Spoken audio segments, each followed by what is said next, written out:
अस्सलाम वालेकुम व्यूअर्स, मैं हूं समीना पाशा। उम्मीद आप लोग खैरियत से होंगे। व्यूअर्स, कुछ आम खबरें और अपडेट्स लेकर इस व्लॉग में आपके सामने हाजिर है जनाब। खबरें जी आज इम्पॉर्टेंट हैं। एक तो सुहेल आफरीदी साहब फिर से अपनी स्ट्रीट मूवमेंट शुरू करने जा रहे हैं और आज इस सिलसिले में सबसे पहले वो पहुंच रहे हैं अपने आबाई इलाके खैबर। इससे मुतालिक आपको अपडेट करेंगे। दूसरी तरफ शेख वकास अकरम साहब पाकिस्तान के मरकजी सेक्रेटरी इत्तलात आज बड़े अरसे के बाद मंजर आम पर आए हैं। पेशावर में उन्होंने एक तफसीली प्रेस कॉन्फ्रेंस की है। उसकी कुछ अहम चीज़ें आपके सामने रखेंगे। आज एक बहुत इंटरेस्टिंग खबर जो है वो आसिफ बशीर चौधरी साहब ने दी है, जो कि जियो न्यूज़ से वाबस्ता सहाफ़ी हैं, लेकिन उन्होंने अपने जो यूट्यूब चैनल है उसके ऊपर ये ख़बर दी है, जो कि काफ़ी ज़्यादा इस वक्त सोशल मीडिया के ऊपर ज़ेर गर्दिश भी है और इसके ऊपर हर कोई अपने अपने अंदाज से गुफ्तगू भी कर रहा है। तो काफ़ी कुछ है इस व्लॉग में। आपसे रिक्वेस्ट है कि चैनल को सब्सक्राइब कर लें अगर अभी तक सब्सक्राइब नहीं किया। सियासी हालात की बात करते हैं जी सबसे पहले, और सियासी हालात में इम्पॉर्टेंट है सुहेल आफरीदी साहब ने एक दफ़ा फिर से स्ट्रीट मूवमेंट शुरू कर दी है और इस सिलसिले में पहला जो उनका आज का दौरा है वो खैबर का है, जो कि उनका अपना आबाई इलाका भी है। और वैसे भी वो कहते हैं ना खैबर तक कराची, तो यानी आप कह सकते हैं कि एक कोने से मुल्क के वो शुरू कर रहे हैं और उनका ये अज़्म है कि वो दूसरे कोने तक ये स्ट्रीट मूवमेंट चलाएंगे। इसके लिए वो पंजाब भी आएंगे, सिंध भी जाएंगे, बलूचिस्तान का भी उनका दौरा प्लान है। और उनका ये जो अब 27 सितंबर तक का बीच में जितना ये टाइम है, ये मुख्तलिफ इलाकों के दौरों में और लोगों को मुतहरिक करने में गुजरेगा। तो जहाँ यहाँ पे सुहेल आफरीदी साहब ये काम करेंगे, तो वहीं तंजीम के तौर पर पीटीआई के बाकी लोगों के ऊपर भी ये साइन किया जाएगा, मुख्तलिफ जो इनके मेंबर्स हैं, ओहदेदारान हैं, कि वो निचले लेवल तक जाकर एक तंजीम साजी भी करें, लोगों को घर घर जाके पैगाम भी दें। तो जो पीटीआई का प्लान है वो इस तरह से ही शेयर किया जा रहा है कि ये जो तकरीबन अब आप समझ लें कि 45 दिन या कुछ इसी के आसपास जो दिनों का वक्त है, ये इसमें भरपूर तरीके से मुतहरिक मोबिलाइजेशन करना चाहते हैं। अब उसमें ये कितने कामयाब होंगे, चैलेंजेस अभी से शुरू हो चुके हैं, क्योंकि इधर उन्होंने ये ऐलान किया है और जैसे ही उन्होंने इसके ऊपर काम शुरू किया है उसी के साथ उनके खिलाफ एक बल्कि उनके क्या मतलब ओवरऑल पीटीआई के खिलाफ जो है एक मुहिम आपको दोबारा से नज़र आना शुरू हो चुकी है। रावलपिंडी का एक वाक़या पेश आया और अब वो वाक़या क्या पेश आया है क्या नहीं है, जब तक सीसीटीवी फुटेज सामने नहीं आती, उसकी कोई यानी शाहिदीन सामने नहीं आते, कोई यानी उसके बारे में एक सिवाय इसके कि पुलिस या सिक्योरिटी फोर्सेस के ज़राए के तवस्सुत से ख़बर चल रही है या हुकूमत के वज़ीरों ने आके बताया है, कोई वहाँ पे यानी शाहिद खड़ा होकर नहीं बता रहा कि उसने क्या देखा है। कोई हमने ऐसा स्टेटमेंट नहीं देखा जिससे ये पता चले कि एग्जैक्टली किसी ने कोई हमला किया भी था। कोई इसकी डिटेल्स इस तरह से शेयर नहीं हुई जिससे वाक़तन इस मामले की संगीनी और संजीदगी का एहसास हो सके, सिवाय इसके कि ये ख़बर जो है वो तमाम तर हुकूमती ज़राए से ही चली है। अब सवाल ये है कि ये ख़बर जिसके ऊपर ये सवाल उठ रहे हैं कि भाई सीसीटीवी फुटेज क्यों नहीं आई, इसकी जवाब देने के लिए कोई हुकूमती वज़ीर तैयार नहीं है। तलाल चौधरी साहब ने आज भी प्रेस कॉन्फ्रेंस की है और वो उसके ऊपर एक ओवरऑल जो नैरेटिव बिल्ड कर रहे थे वो ये था कि पीटीआई एक मुतशद्दिद जमात है। पीटीआई के जो लोग हैं वो जब भी एहतजाज करते हैं उसमें लोगों का इस्तेमाल करते हैं। उनके जो लोग इसमें आते हैं वो तोड़ फोड़ करते हैं और उसके बाद जब उनके खिलाफ कार्रवाइयाँ होती हैं तो पीटीआई के रहनुमा उनको डिसोन कर देते हैं और इस तरह लोगों के जो बच्चे हैं वो एहतजाज के लिए इस्तेमाल होते हैं। तो ये सारा नैरेटिव आज उन्होंने प्रेस कॉन्फ्रेंस में बनाया। इसके बाद अब ये सोशल मीडिया पर डिस्कशन हो रही है कि इससे तो ये जाहिर हो रहा है कि जैसे ये सारा नैरेटिव दोबारा बिल्डअप करने के लिए इस तरह की जो स्टोरी है वो तमाम चैनल्स पर चलाई गई कि जनाब इस तरह से कोई वाक़या पेश आया है और किसी कारकुन ने आके हमला कर दिया है। वैसे तो उस कारकुन से मुतल्लिक जो तफसीलात पीटीआई के लोग बता रहे हैं वो भी बड़ी परेशान कुन है, क्योंकि वो तो ये बता रहे हैं कि ये बेचारा जो मोहम्मद हुसैन नामी या हसनैन नामी जो इनका कारकुन था, ये तो शायद मेंटली पूरी तरह आप कह नहीं सकते कि ये कोई बहुत इसका जहनी तवाज़ुन दुरुस्त था, बल्कि इसको तो कहा जा रहा है कि ये थोड़ा मलंग टाइप आदमी था, जैसे ज़िले शाह था उसी टाइप की इसकी कैफियत जो है वो बताई जा रही है। अब ये शुरू से ऐसे था या कुछ अरसे से हुआ है, शफ़ी जान साहब तो ये बता रहे हैं कि कुछ अरसे से इस तरह है, लेकिन बहरहाल उनका ये कहना था कि ये एक बिल्कुल जिसको कहा जाता है कि होशमंद इंसान और बिल्कुल जिस तरह समझ बूझ के मुताबिक, तो वो उस तरह की इस कारकुन की ज़हनी हालत नहीं थी। तो अगर वो इस तरह का इंसान था तो फिर वो कैसे हमला करने पहुंच गया, और अगर वो हमला करने आया ही था तो फिर कैसे ये वाक़या रूनुमा हुआ कि उसको ज़िंदा क्यों नहीं पकड़ा जा सका, या उसको किसी अगर वो बहुत ही चूँकि गोलियां चला ही रहा था तो उसके हाथ पर, उसकी टांग पर किस तरह क्यों ना फायर किया गया कि उसको उसी तरह पकड़ा जाता, कि पता तो चलता कि भाई वो किस मकसद से आया, या वो वाकई किसी ऐसी ज़हनी कैफियत में था कि उसने आके इस तरह का वाक़या किया। अभी तो सवाल ये है कि ये वाक़या पेश भी आया है या नहीं आया, ये वाक़या कैसे पेश आया है, इसके बारे में ही नहीं कन्फर्म हो रहा। हुकूमत का अगर मौक़िफ़ हम लें तो हुकूमत तो हर बात ही पे झूठ बोलती है और अपना नैरेटिव बनाती है, तो उसकी बात पर कैसे यकीन किया जाए जब तक कि उसकी बात के साथ कोई सपोर्ट करते हुए शवाहिद सामने ना हो।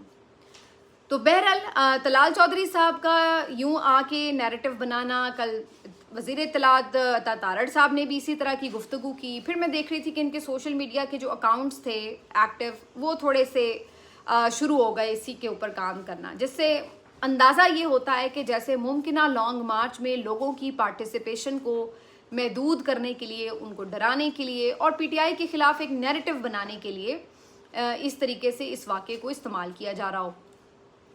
तो शेख वकास अकरम साहब ने जो आज एक प्रेस कॉन्फ्रेंस की है, उन्होंने इस सारे बयानिए के ऊपर अपना जवाब दिया। शेख वकास अकरम साहब जो कि काफ़ी अरसे के बाद आज मंजर आम पर आए हैं, तो उन्होंने आज काफ़ी तवील एक प्रेस कॉन्फ्रेंस की है। वैसे ये बड़ा अफसोसनाक है कि वो उनको भी ज़ाहिर रूपोश रहना पड़ता है, लेकिन बहरहाल आज भी उन्होंने प्रेस कॉन्फ्रेंस की है। वो मुस्तकिल पेशावर में ही हैं, उनसे ये डिमांड बार बार उनके कारकुन करते हैं कि भाई आप इस्लामाबाद आएँ, आके अपना काम संभालें, निभाएं।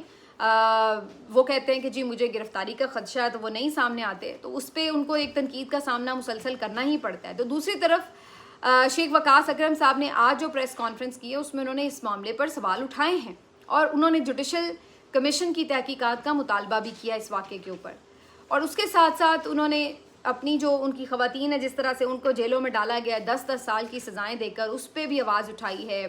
दीगर कई मामलात के हवाले से उन्होंने आवाज़ उठाई है कि जिस तरह इमरान खान साहब को जेल में रखा गया है, उनसे रसाई महदूद कर दी गई, बल्कि ख़त्म कर दी गई, और जो सलूक जो है एज़ अपोजिशन जमात पीटीआई के साथ किया जा रहा है, तो उन्होंने काफ़ी चीज़ों को आज एड्रेस किया है। ये ज़रूरत है कि अगर वो पाकिस्तान तहरीक इंसाफ के सेक्रेटरी इत्तलात हैं तो फिर तो उनको फ्रीक्वेंटली ये काम करना चाहिए, और सिर्फ अपनी जमात से मुतालिक चीज़ों पर ही नहीं बल्कि जो ओवरऑल अवामी इशूज़ हैं उसके ऊपर भी आके बात करनी चाहिए। पेट्रोल प्राइस बढ़ रहे हैं, किसानों ने कल एहतजाज किया है, उन्होंने प्रेस कॉन्फ्रेंस किया और वो कह रहे हैं हम भी एहतजाज करने के लिए बाहर आ रहे हैं, जो हमारे साथ सलूक किया गया ख़ास तौर पे पंजाब गवर्नमेंट की जानिब से। तो अब आपका जो मुख्तलिफ तबका है आपकी सोसाइटी का, अगर उसके अंदर एक बेचैनी है तो उसकी नुमाइंदगी किसने करनी है, उसके लिए आवाज़ किसने उठानी है? तो जाहिर है कि वो अपोजिशन ने करनी है। तो अगर अपोजिशन के रहनुमा उस तरह से एक्टिव नहीं होंगे तो अवाम को तो ये लगेगा कि यार जहाँ हुकूमत तो चले हमने दिए भी नहीं वोट और हमारे वोटों से आई नहीं, तो इनसे हम क्या शिकवा करें, अपोजिशन भी हमारी बात नहीं करती। तो ये ज़रूरी है कि जो पीटीआई के रहनुमा हैं और ख़ास तौर पर जो उनके अपोजिशन लीडर्स भी हैं, ये इन मसाइल के ऊपर फ्रीक्वेंटली आवाज़ उठाएं। दूसरी तरफ पीटीआई ने, जैसे मैंने कहा कि जो अब मोबिलाइजेशन शुरू की है, उसके अंदर जहाँ ये मुख्तलिफ टास्क मिले हैं मुख्तलिफ रहनुमाओं के कि उन्होंने नीचे तक लेवल तक जाकर जो है वो मोबिलाइजेशन करनी है, तो वहीं ये भी पीटीआई के लिए एक चैलेंज होगा कि वो तमाम तर जो मकातब फ़िक्र के लोग हैं उनको क्या अपने इस एहतजाज के साथ जोड़ सकेगी।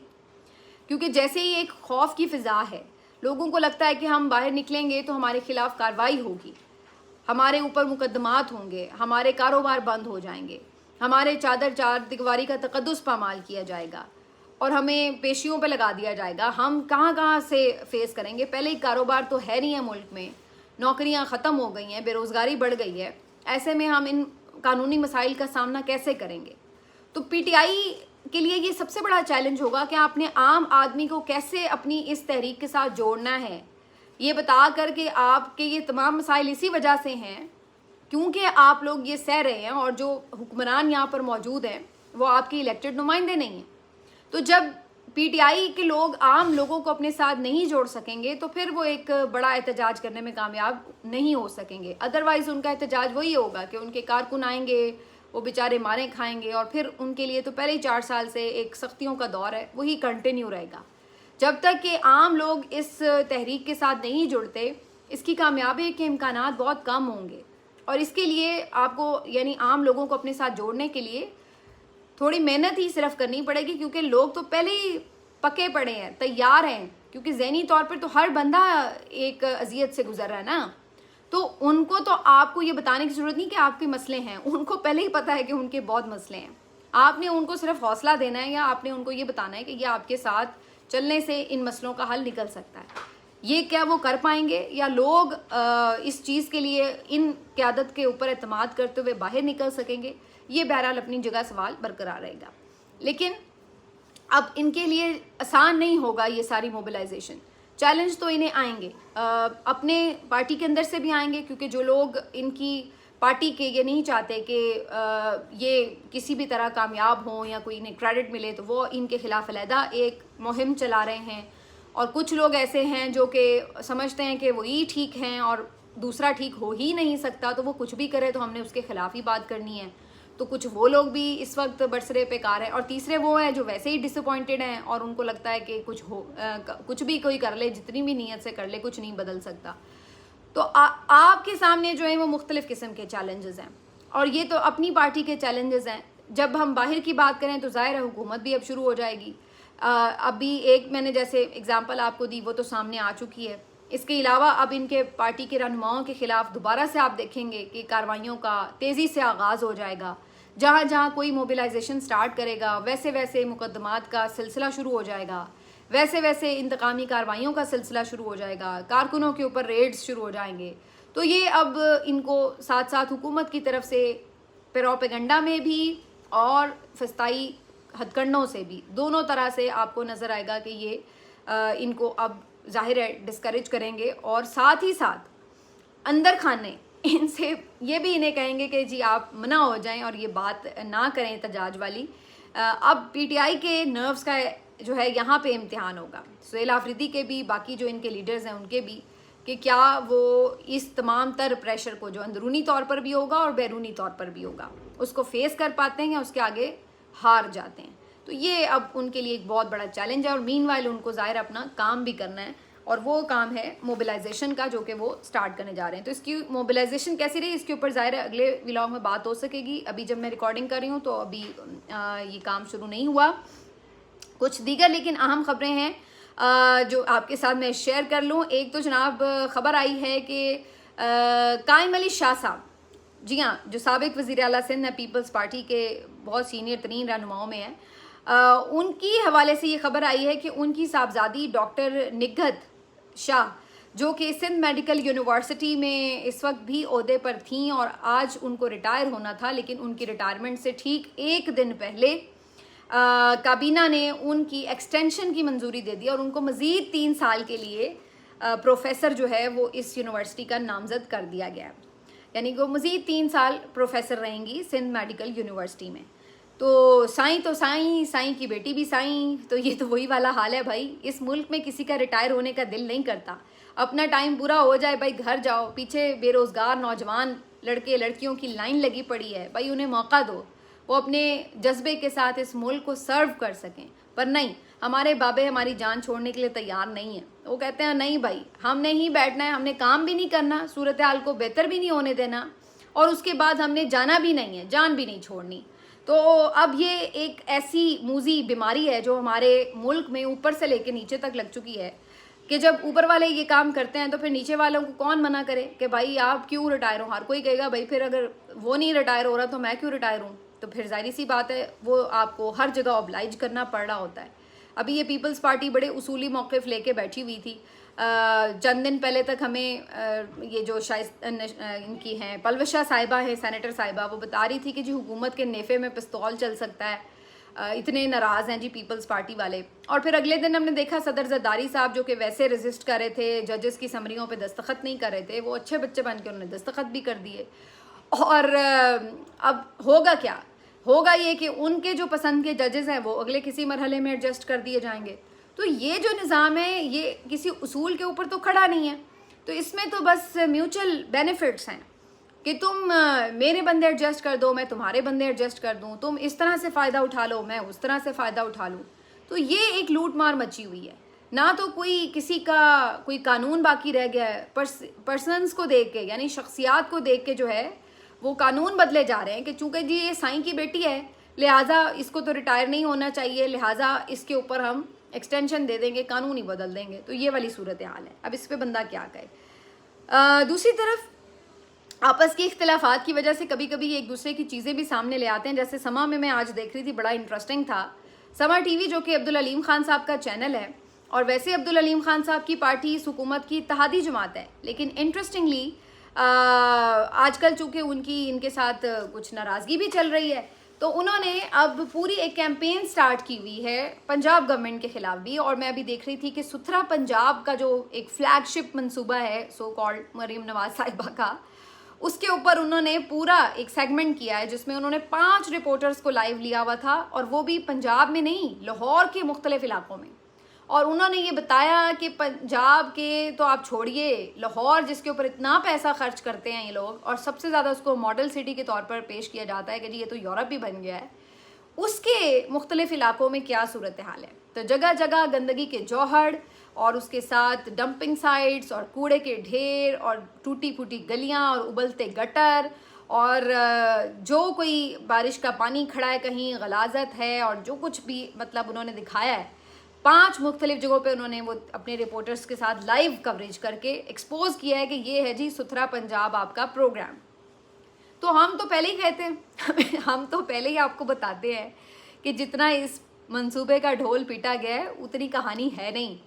और अब हमारे कहने पे तो लोग कहते थे कि जी पता नहीं, हम तो इस सिस्टम के ख़िलाफ़ हैं इसलिए हम बोलते रहते हैं। अब इनके अपने इत्तेहादी अपने चैनल्स पर दिखा रहे हैं कि जनाब ये पड़ा है आपका सुथरा पंजाब।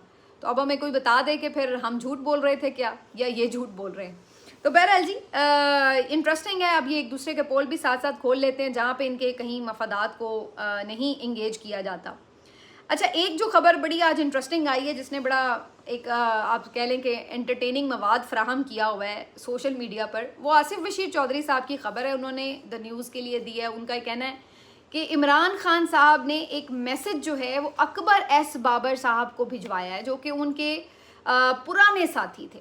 और उन्होंने स्टोरी ये बताई है कि जी इमरान खान साहब को जेल के अंदर रहते हुए एहसास हुआ है कि जो उनके पुराने साथी थे वो तो बड़े वफ़ादार थे, बड़े अच्छे थे, और वो मुख्तलिफ़ वजूहात की बिना पर नाराज़ हो गए, तो लिहाजा उनको जो है दोबारा से रीयूनाइट होना चाहिए। तो इमरान खान साहब ने किसी के थ्रू अकबर एस बाबर साहब को ये पैगाम भिजवाया है कि जब मैं जेल से रिहा हूँगा तो सीधा सबसे पहले तुम्हारे घर आऊँगा। अंदाज़ा लगाइए आप कि इमरान खान साहब जिस तरह की जेल काट रहे हैं, जिस तकलीफ़ से वो गुजर रहे हैं, जो मुश्किल हालात हैं उनके ऊपर, उसके बाद वो किसी ऐसे रहनुमा के घर नहीं जाएंगे जो उनके साथ बराबर की जेल काट रहा है, उसकी खातिर वो भी चक्की में पड़ा हुआ है। वो किसी ऐसे रहनुमा के घर, किसी ऐसे कारकुन के घर भी नहीं जाएंगे जो उनकी खातिर शहीद हो गया हो।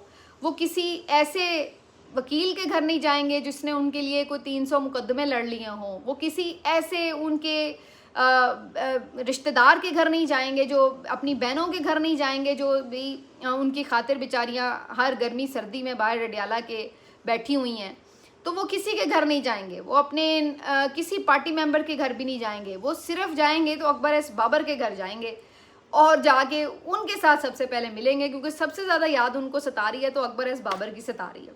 तो मैं हैरान होती हूँ बाज़ ये किस तरह की रिपोर्टिंग है जिस पे बंदा को हंसी आ जाती है। अच्छा, फिर दूसरी मज़े की बात यह है कि अगर कोई पैगाम भेजना भी हो इमरान खान साहब ने, तो पहली बात तो ये कि उनकी तो कितने अरसे से किसी से मुलाकात ही नहीं हो रही। इधर तो उनकी ज़िंदगी के बारे में जो है वो लोग सबूत प्रूफ ढूंढ रहे हैं कि भाई उनका ये कोई पता लग जाए, किसी की मुलाकात हो जाए। और ऐसे में जब उनकी ज़िंदगी के बारे में ख़बर अंदर से नहीं आ रही, तो वहाँ पर अकबर एस बाबर साहब से मिलने की खबरें या उनको याद करने की खबरें कैसे बाहर आ गई, और वो अकबर एस बाबर तक पहुँच भी गई। मज़े की बात ये, और याद रहे कि अकबर एस बाबर कौन है।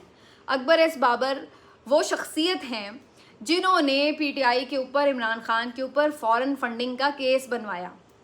उन्होंने इलेक्शन कमीशन में ये दरख्वास्त की कि पीटीआई को ममनुआ ज़राए से फंड्स होते रहे हैं और उसके ऊपर उसकी जो मअतली वगैरह भी हुई सारी, ठीक है ना।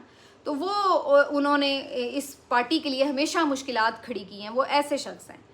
दूसरा, उन्होंने ये जो आपने देखा है बल्ले का निशान छीना गया पीटीआई से, जो आज तक उसको कभी वापस नहीं मिला, वो भी बुनियादी तौर पर अकबर एस बाबर की पिटिशन थी।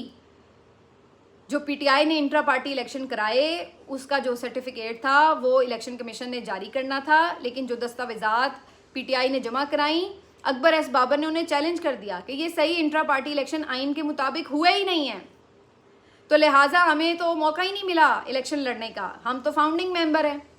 तो उसको उन्होंने चैलेंज किया, यानी एक हरकारे के तौर पर, एक मोहरे के तौर पर वो इस्तेमाल हुए। जाहिर है उन्हें कहा गया कि भाई जाओ जाके चैलेंज कर दो, वो हुए। और उसके बाद इलेक्शन कमीशन ऑफ पाकिस्तान ने उनकी दरख्वास्त को एंटरटेन किया और पीटीआई के इंट्रा पार्टी इलेक्शंस को रिजेक्ट कर दिया, जिसके बाद फिर मामला आगे कोर्ट्स में गया। और फिर आपको पता है कि पेशावर हाई कोर्ट ने तो बल्ले का निशान बहाल किया, लेकिन सुप्रीम कोर्ट ने दोबारा काजी फायज ईसा साहब की सरबराही में ये जो बल्ले का निशान था वापस छीन लिया। तो बुनियादी तौर पर ये जो सारा केस था वो भी अकबर एस बाबर साहब का कारनामा था। तो ऐसा एक शख्स जिसने बल्ले का निशान छिनवा लिया, जिसकी बिना के ऊपर पीटीआई की मखसूस नशिस्तें छिन गईं, जिसकी बिना के ऊपर बहुत से लोगों को दूसरी पार्टीज़ में ज़बरदस्ती शामिल कराया गया, पता नहीं क्या क्या कुछ करवाया गया, उस अकबर एस बाबर साहब को इमरान खान साहब जेल में याद कर रहे हैं और कह रहे हैं कि जी तेरे पास तो मैंने सबसे पहले आना है। तो उस पर बड़ी मीम्स भी बन रही थी कि भाई इमरान खान ने तो जेल पर अपने बाजू पे जो है वो अकबर एस बाबर का टैटू भी बनवा लिया। किसी ने लिखा जी उसने जेल की दीवारों पे शेर लिख दिए हैं। मैंने भी लिख दिया कि इमरान खान ने जेल की दीवार पर लिखा है कि तेरी याद आई तेरे जाने के बाद, और एक तीर भी बनाया और उसके अंदर दिल भी बनाया है। तो ये कुछ ऐसी फ़नी सी जो है वो उसके ऊपर मीम्स भी बन रही हैं। बहरहाल जी ये बात अब खैर मजाक में चली गई, लेकिन ये ख़बरें हार्ड टू बिलीव हैं कि इस तरह की कंडीशंस में इमरान खान ऐसे लोगों को याद कर रहे हों जो उसके साथ नहीं खड़े हुए बल्कि उनके लिए मुश्किलात का ही बाइस बने हैं। आखिर में जाते जाते एक ख़बर जो बड़ी इंपॉर्टेंट थी जिसको मैंने मिस कर दिया पिछले व्लॉग में भी, वो ये कि जी 500K सब्सक्राइबर्स यानी 5 लाख सब्सक्राइबर हमारे यूट्यूब चैनल पे पूरे हो चुके हैं। और मेरी तो तवज्जो ही नहीं गई। अचानक से मैंने जब सुबह देखा तो मैंने कहा कि बहुत से लोगों ने मुबारकबाद दी हुई थी कमेंट्स में, और मुझे बड़ी शर्मिंदगी महसूस हुई कि मैंने इस चीज़ के ऊपर आप लोगों का शुक्रिया भी अदा नहीं किया। तो जनाब आप सबका बहुत शुक्रिया जिन्होंने मुझे सब्सक्राइब किया। 5 लाख हमारे सब्सक्राइबर्स जो हैं वो मुकम्मल हो चुके हैं, और ये बेसिकली आप लोगों का इत्मीनान है और आप लोगों की मोहब्बत और रिस्पेक्ट का इजहार है मेरे ऊपर। मेरे लिए ये बड़ा कीमती है। मेरी कोशिश रही है आज तक कि मैं इसको हमेशा हमेशा आपकी तवक्कुआत के मुताबिक पूरा उतर कर निभाऊँ इस फ़र्ज़ को जो आप मेरे ऊपर समझते हैं कि मेरी ज़िम्मेदारी है। लेकिन कभी कभी इंसान से भूल चूक भी हो जाती है। उम्मीद है कि आप उसको दरगुजर करते हैं, लेकिन बस आपसे इतनी रिक्वेस्ट है कि ये याद रखा करें कि बहरहाल हम एक सहाफ़ी हैं, और सहाफ़ी जो है वो अपनी ख्वाहिशात के मुताबिक ख़बर नहीं दे सकता, वो कारकुनान की ख्वाहिशात के मुताबिक ख़बर नहीं दे सकता। ख़बर तो फिर ख़बर है, तज्ज़िया फिर ओरिजिनल फैक्ट्स के ऊपर होता है। वो बाज़-औक़ात आपको नागवार भी गुजरता है, लेकिन बहरहाल फैक्ट्स के मुताबिक ही कोशिश होती है कि बात की जा सके। मिलते हैं आपसे अगले व्लॉग में। अपना ख्याल रखिए। अल्लाह हाफ़िज़।